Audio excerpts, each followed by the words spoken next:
총성이 멎은 전장에 연기가 천천히 거치고 있었습니다. 그리고 생존한 병사들 사이에서 처음에는 조심스럽게 이내 거침없이 퍼져나간 이야기가 있었습니다. 전장 하늘 위로 희고 빛나는 무언가가 나타났다가 사라졌다는 것, 그리고 압도적 병력을 자랑하던 독일군이 바로 그 순간 전진을 멈췄다는 것이었습니다.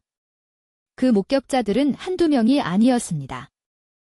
1914년 여름, 유럽은 불씨 하나에 폭발해버린 화약고와 같았습니다. 6월 말 오스트리아 헝가리 황태자가 사라예보에서 암살된 뒤 불과 몇 주 만에 대륙 전체가 전쟁에 휩쓸렸습니다. 영국은 8월 4일 독일에 선전포고했고 프랑스를 지원하기 위한 최초의 해외 원정군이 서둘러 꾸려졌습니다. 그들의 목적지는 벨기에였습니다. 벨기에 남부의 작은 탄광 도시 몽스. 이곳 인근에 진을 친 영국 해외 원정군은 약 7만 명 규모로 알려져 있습니다. 정예병으로 구성된 이들은 사격 훈련도 충분히 받은 병력이었습니다. 그러나 맞은편에서 밀려오고 있던 독일군은 그 2배가 넘는 규모로 추정됩니다.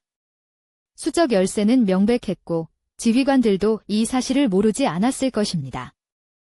1914년 8월 23일 새벽, 몽스콩대 운하 일대에 포성이 울렸습니다. 영국군은 참호에서 빠르고 정확한 사격으로 응전했지만 사방에서 쏟아지는 독일군의 압박은 가혹했습니다. 일부 부대는 거의 고립에 가까운 상황에 놓이기도 했다고 기록되어 있습니다. 어둠이 내리기 시작할 무렵, 지휘부는 더 이상 버틸 수 없다는 판단을 내렸습니다. 영국군의 후퇴는 며칠에 걸쳐 이어졌습니다. 훗날 역사가들은 이것을 위대한 후퇴라 부르지만 그 현장에 있던 이들에게 그것은 공포와 탈진의 행군이었을 것입니다. 병사들은 잠도 못 자고 며칠을 걸었고 먹을 것도 부족했다고 전해집니다. 그리고 바로 이 극한의 상황 속에서 기이한 이야기들이 입에서 입으로 퍼지기 시작했다는 것입니다.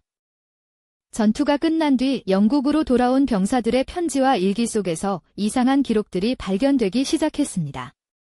전장 위로 빛이 쏟아졌다는 이야기, 어디서 나타났는지 모를 흰 형상들이 영국군과 독일군 사이에 섰다는 이야기였습니다. 처음에는 개인의 경험담처럼 보였습니다.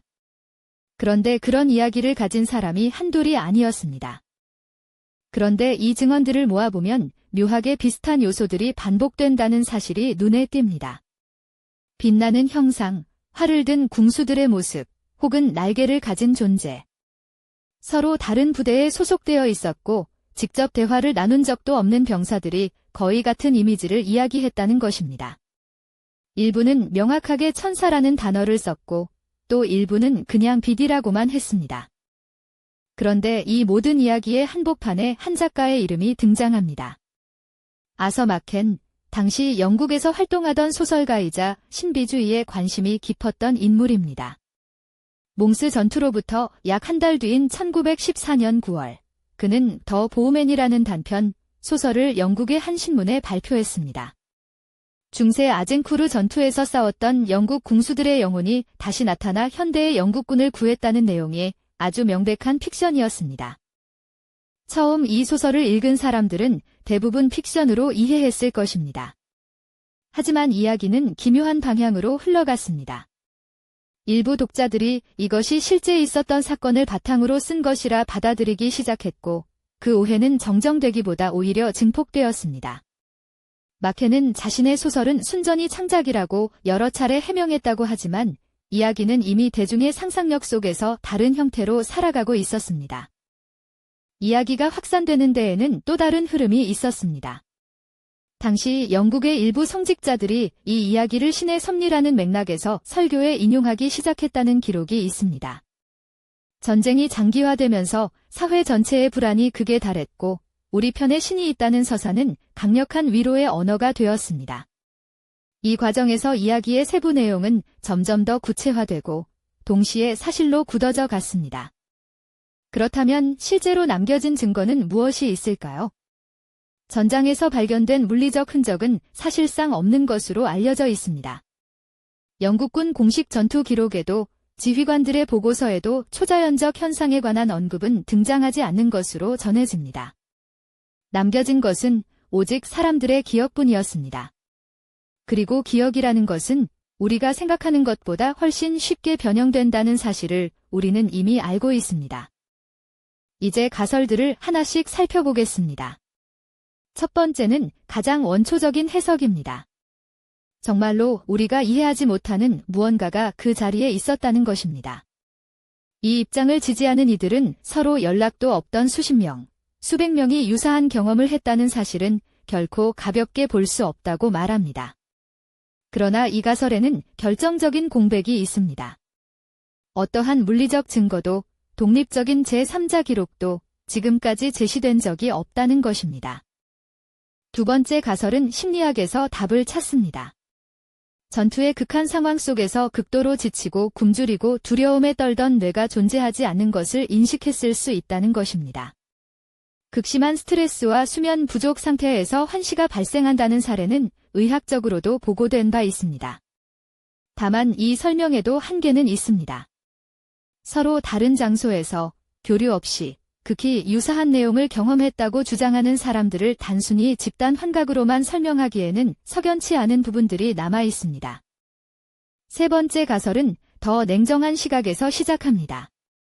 이 이야기가 전쟁을 지속하기 위한 선전의 도구로 활용되었을 가능성입니다. 전쟁이 장기화되면서 민심은 흔들렸고 신이 우리 편이라는 서사는 강력한 심리적 지지대가 될 수 있었습니다.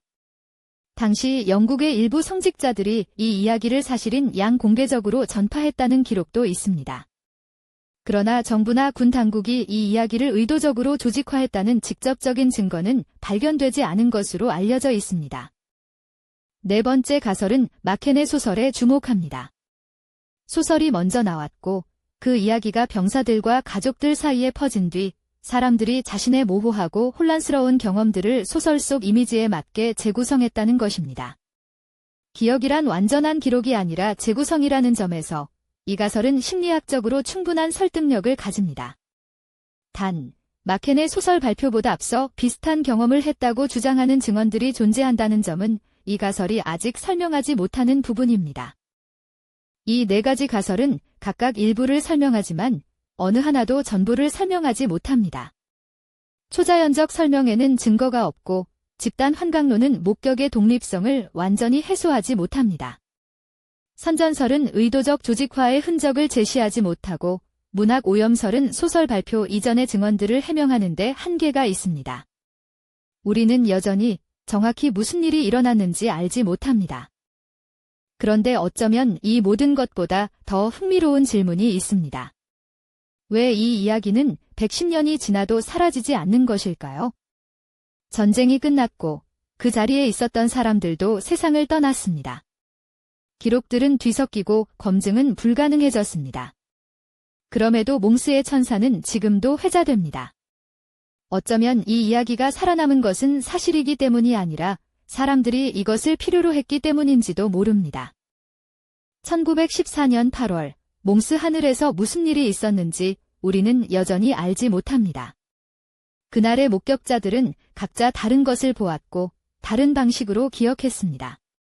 어쩌면 어떤 미스터리는 답이 없어서가 아니라 우리가 보고 싶은 것에 따라 다른 답이 보이기 때문에 풀리지 않는 것인지도 모릅니다. 여러분이라면 어떤 가설이 가장 설득력 있게 느껴지셨나요? 댓글로 알려주세요.